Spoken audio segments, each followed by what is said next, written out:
जोधपुर की सियासत में भंवरी देवी का मामला एक बार सुर्खियों में फिर से है। मौका पंचायत चुनाव का है और सियासत गर्म हो रही है। आखिर पंचायत चुनाव से भंवरी देवी का क्या कनेक्शन है, ये रिपोर्ट देखिए।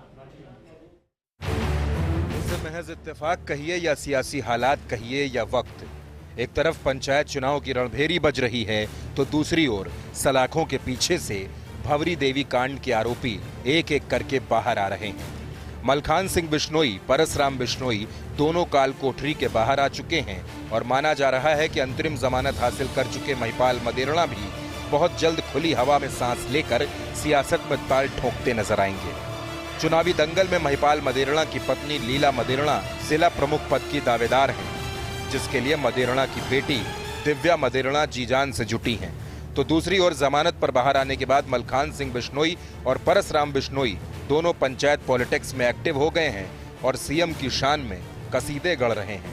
पंचायती राज में जोधपुर जिले में अशोक गहलोत साहब के तीसरी बार मुख्यमंत्री बने हैं। उनके तीनों ही कार्यकाल में जोधपुर का पूरा विकास हुआ। विकास की एक तरह से जोधपुर शहर जो है हिंदुस्तान के सुंदर और शहरों में शुमार हो गया। ऐसी कोई कॉलेज या ऐसा कोई शिक्षण संस्थान नहीं है जो यहाँ प्रदेश जोधपुर में नहीं है। IIT ले लो, फैशन डिजाइनिंग का ले लो, आयुर्वेद का ले लो, अपने लॉ कॉलेज ले लो, एम्स की हो बात हो, सभी कुछ जोधपुर में है। तो ये सब मैं गहलोत साहब की देन ही मानता हूँ। और अभी जो चुनाव की आप जो पूछ रहे हैं, चुनाव में भी पंचायती राज व्यवस्था में जोधपुर का ही जिला प्रमुख कांग्रेस का बनेगा और सभी हमारे प्रधान कांग्रेस के ही आएंगे, क्योंकि माननीय अशोक गहलोत जी जोधपुर को विकास की गंगा बहा रहे हैं। उसका निश्चय ही हमें फायदा मिलेगा। लूणी विधानसभा में माननीय मुख्यमंत्री महोदय ने 2 नई पंचायत समितियाँ बनी हैं, तो बहुत बड़ी एक जनता को तोहफा दिया था। हम चाहते हैं कि हम भी मुख्यमंत्री महोदय को वापस कांग्रेस पार्टी को यहाँ बोर्ड बना के वापस कांग्रेस का बोर्ड बनाना, ये हमारी बहुत बड़ी जवाबदारी है। वहीं बद्रीराम जाखड़ भी मुख्यमंत्री अशोक गहलोत की तारीफें करते थक नहीं रहे। उनका कहना है कि गहलोत ने सिर्फ वरिष्ठ नेताओं को ही नहीं बल्कि उनकी संतानों को भी आगे बढ़ाया है। अशोक गहलोत का सोच ये है कि मैं जनता का कैसा इतना अच्छा काम कर सकता हूं जो जनता हमेशा हमारे से जुड़ी हुई है। और अशोक गहलोत ने जोधपुर का विकास की कोई कमी रखी नहीं है। जोधपुर की जनता को सोचना चाहिए इसके बारे में कि जो गहलोत साहब ने काम किया है आप लोगों के लिए क्या है, गहलोत साहब के क्या फर्क पड़ता है।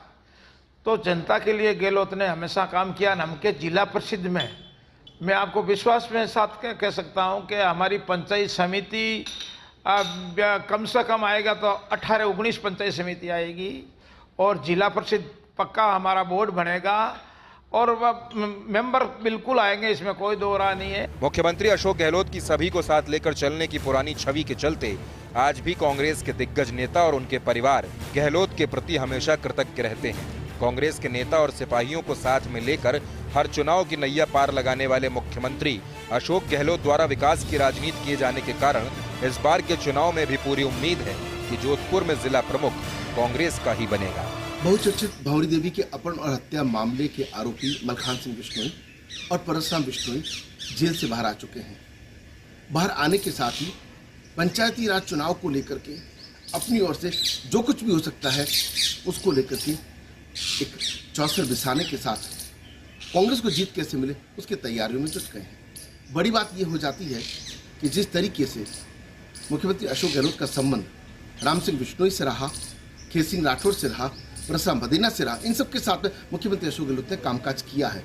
और ऐसे में हर किसी की रगों के अंदर कांग्रेस जिस तरीके से दौड़ रही है, साफ तौर पर लगता है कि पंचायती राज चुनाव में कोई दिक्कत नहीं होनी चाहिए। लेकिन एक टाइम देखिए कि चुनाव का होना और ऐसे में परसराम बिश्नोई की और मलखान बिश्नोई की जमानत का होना और अब बहुत जल्द जो इन्हीं 2-3 दिन के बाद में संभावना जताई जा रही है कि महिपाल मदेरणा की भी जमानत हो सकती है। तो ऐसे में निश्चित रूप से ये टाइमिंग का इस चुनाव पर क्या असर पड़ेगा, जोधपुर में जिला प्रमुख कांग्रेस का बनेगा तो कैसे बनेगा, कैसे राह आसान होगी, ये सब देखने वाली बात होगी। लेकिन ये तय है कि यहाँ की राजनीति पर पूरे देश ही नहीं पूरे विश्व की नजर रहती आई है। Rajiv Gaur, first India news, Jodhpur.